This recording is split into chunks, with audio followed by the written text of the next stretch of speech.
Morning, बिस्मिल्लाहिर्रहमानिर्रहीम। Fourth year आपका एक क्वेश्चन मैंने लास्ट टाइम टेस्ट में दिया था, वो था how inductive effect affects the basicity of the mines. ठीक है, तो सीआर ने आपकी ने कहा है कि कुछ कन्फ्यूजन है इसके आंसर में, तो मैं आपको ये डिफ़ाइन कर देती हूँ, एक दफ़ा फिर से एक्सप्लेन कर देती हूँ। ठीक है, मेरी ध्यान करें कि वो जो आपका है ना चैप्टर नंबर मतलब फर्स्ट जो चैप्टर है बेसिक कॉन्सेप्ट्स वाला, उसमें जो इंडक्टिव इफेक्ट है उसका जो ऑलमोस्ट लास्ट पैराग्राफ है, ठीक है, उसमें ये आंसर आपको मिलेगा।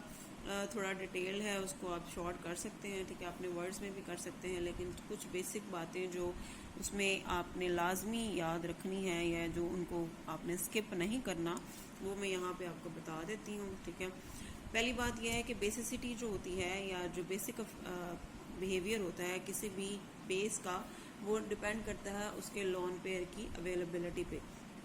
लिवस अगर हम डेफिनेशन देखें तो वो कहता है कि बेस वो चीज़ होती है जो कि लोन पेयर को डोनेट करता है, ठीक है, टू द एसिड।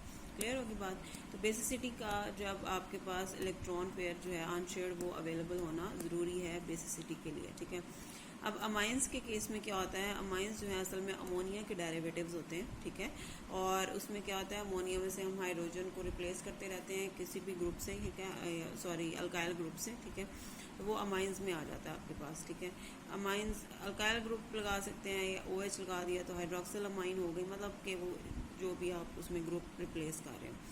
अच्छा, पहली बात ये है कि अनशेयर्ड पेयर ऑफ इलेक्ट्रॉन होना ज़रूरी है। ठीक हो गया। अब आपने लगाया हुआ है, अगर अल्काइल अमाइंस की बात कर रहे हैं, अगर हम डाई अल्काइल और ट्राई अल्काइल की, मिथाइल या अल्काइल की, तो हम सॉरी ट्राई मिथाइल की, तो देखिए आप चेक करें कि आपके पास ये जो अल्काइल ग्रुप लगे हैं, नंबर ऑफ अल्काइल ग्रुप बढ़ रहे हैं। अल्काइल ग्रुप जो होता है, अब आपके पास इंडक्टिव इफेक्ट के हिसाब से इलेक्ट्रॉन डोनेटिंग होता है। ठीक हो गया ना, उसने इलेक्ट्रॉन्स को डोनेट करना होता है। यहाँ पे जो ये आपको नज़र आ रहा है, ये बेसिकली उसका कॉन्जुगेट एसिड है। इलेक्ट्रॉन्स आपने डोनेट कर चुके हैं। ठीक है, यहाँ पे आपका पॉजिटिव चार्ज जो डेवलप हुआ है, this is your conjugate base. ठीक है, अब कॉन्जुगेट एसिड है, सॉरी कॉन्जुगेट एसिड की जो pKa वैल्यू है आपके पास, वो इसकी अमाइन अमोनियम की आपके पास 9 ये है, इस अगले वाले की ये आ जाती है, फिर सेकंड वाले की, थर्ड वाले की ये है, and fourth one is this. अब देखें तो इस हिसाब से देखें तो यहाँ पे जाते जाते ये ज़्यादा हो रही है और आगे अचानक ये डिक्रीज़ हो जाती है। इसको भी बताते हैं। पहली बात ये याद रखें कि आपके पास pKa वैल्यू जो होती है वो इन्वर्सली प्रोपोर्शनल होती है एसिडिटी के। ठीक है, जितना कम pKa वैल्यू किसी एसिड का होगा वो उतना ज़्यादा अच्छा एसिड होगा, और जितना ज़्यादा pKa वैल्यू होगी वो उतना बुरा आपके पास एसिड होगा। क्लियर होगी बात, मतलब बुरा इन द सेंस कि वीक एसिड होगा। तो अगर एसिडिटी का इन्वर्स है, तो अगर आप देखें तो आपके पास बेसिसिटी का वो डायरेक्टली हो जाएगा। एसिडिटी और बेसिसिटी एक दूसरे के इन्वर्स होते हैं। ठीक है, तो जो आपके पास pKa value is directly proportional to basicity, जितनी ज़्यादा pKa वैल्यू होगी उतनी आपके पास बेसिसिटी इंक्रीज कर जाएगी। ठीक है, अब इसमें देखें तो ये मिथाइलमाइन और डायमिथाइलमाइन जो है और ट्राईमिथाइलमाइन, इनमें ये बढ़ रहा है, लेकिन आके ट्राईमिथाइल में कम हो जाता है। ठीक हो गया, और ये हमारे पास जो है मिथाइलमाइन जो है आपके पास ये इस तरह। अब ये तो क्लियर हो गया कि आपके पास डोनेटिंग इफेक्ट दे रही हैं, तो दैट मीन्स कि आपके पास बड़े आराम से इलेक्ट्रॉन अवेलेबल रहेगा और कोई भी आके उसको ले सकता है। ये डोनेशन बड़े आराम से हो जाएगी क्योंकि इन्होंने डोनेट किया इलेक्ट्रॉन, मज़ीद उसकी डेंसिटी यहाँ पे बढ़ा रही हैं इलेक्ट्रॉन डोनेटिंग इफेक्ट की वजह से, और वो जो लोन पेयर है वो बड़ा अच्छा अवेलेबल है, मौजूद है किसी भी एसिड को या किसी भी कंपाउंड को डोनेट करने के लिए। दैट मीन्स कि उसकी बेसिसिटी अमाइन की बेहतर है, अच्छी हो रही है, जैसे जैसे अल्काइल ग्रुप्स लग रहे हैं।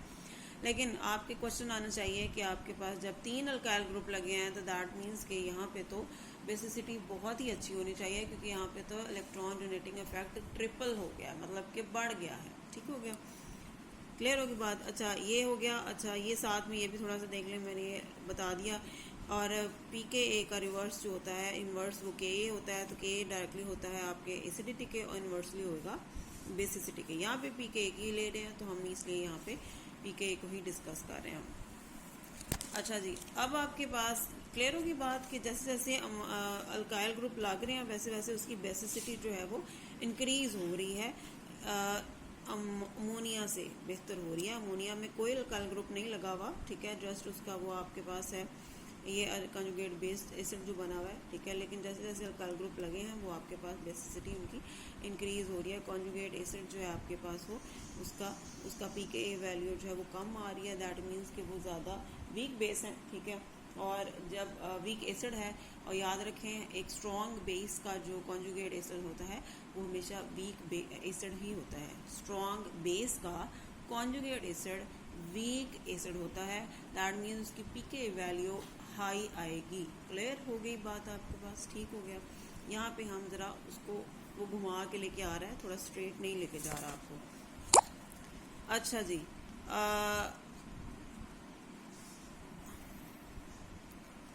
अच्छा जी, उसके बाद हमारे पास ये आ गया थर्ड वाले का केस कि आपके पास ट्राईमेथाइलअमाइन जो है वो उसमें क्या केस है। अच्छा, अब इस केस में दो चीज़ें चलेंगी, एक इंडक्टिव इफेक्ट आएगा अल्काइल ग्रुप का, दूसरा आ जाएगा बल्कीनेस भी आ जाएगी, ज़्यादा ग्रुप लग गए हैं। तीसरा इसमें आपके पास आ जाएगा सॉल्वेशन इफेक्ट। सॉल्वेशन इफेक्ट होता है कि आप वाटर के अंदर ये किस तरह बिहेव करेगा, ठीक है। वाटर अगर आप एज आ एसिड के तौर पे ले रहे हैं, उसको डोनेशन आप करा रहे हैं मतलब के इलेक्ट्रॉन्स की, तो आपके पास ये हाइड्रोजन बॉन्डिंग जो है उसके साथ करेगा। लेकिन वो कहता है यहाँ इस केस में पहले दोनों जो है वो अच्छी हाइड्रोजन बॉन्डिंग शो करते हैं, लेकिन ट्राईथाइलमेमाइन जो है वो एक आप समझ लें कि बल्कीनेस की वजह से, क्योंकि 3 अल्काइल ग्रुप लग गए हैं, उनकी हाइड्रोजन बॉन्डिंग जो वाटर के साथ है वो कम होती है बजाय उनके अल्काइल डाई के और सिंगल वाले अल्काइल ग्रुप वाले के साथ, ठीक है। तो होगा क्या कि ये जो सॉल्वेशन इफेक्ट है ये छा जाएगा आपके पास, ये छा जाएगा आपके पास इंडक्टिव इफेक्ट के हिसाब से ऊपर, ठीक है। और इंडक्टिव इफेक्ट जो कि आना चाहिए था ट्रिपल आपके पास इलेक्ट्रॉन डोनेशन के हिसाब से, वो नहीं आएगा उतना जितना सॉल्वेशन इफेक्ट छाएगा। छाने का मतलब ये है प्रोमिनेंट हो जाएगा, डोमिनेट कर जाएगा, जिससे ये इसकी जो आपके पास डोनेशन है, इलेक्ट्रॉन डोनेशन कैपेसिटी जो है वो अच्छी उतनी नहीं होगी जितनी आपके पास दूसरे अल्काइल अमाइंस की होगी, ठीक हो गया। और ये भी याद रखें कि जितना ये कॉन्जुगेट एसिड है ना, उसका जितना स्टेबलाइज्ड कॉन्जुगेट एसिड होगा किसी बेस का, वो उतना ही अच्छा बेस होगा, ठीक है। स्टेबलाइज का मतलब होता है कि किसी तरह आपने उसको पकड़ लिया, स्टेबलाइज कर लिया, दोबारा वो अपना इलेक्ट्रॉन पेयर हासिल करने की कोशिश ना करे। जितना वो अपना इलेक्ट्रॉन पेयर दिए रखेगा, उसको निकाले रखेगा, उतना वो बेहतर होगा आपके पास, ठीक है। और स्टेबलाइजेशन जो है कॉन्जुगेट एसिड की, वो अक्सर और बेशतर हम हाइड्रोजन बॉन्डिंग विद वाटर करवा लेते हैं, ठीक है। अगर ये कम हाइड्रोजन बॉन्डिंग कर रहा है वाटर के साथ, दैट मीन्स कि ये आपके पास कम स्टेबल होगा कॉन्जुगेट एसिड इस बेस का, दैट मीन्स कि ये बेस भी आपकी कम बेसिसिटी शो करेगी। होप सो क्लियर हो गया। कोई मसला मज़ीद हो तो बताइएगा।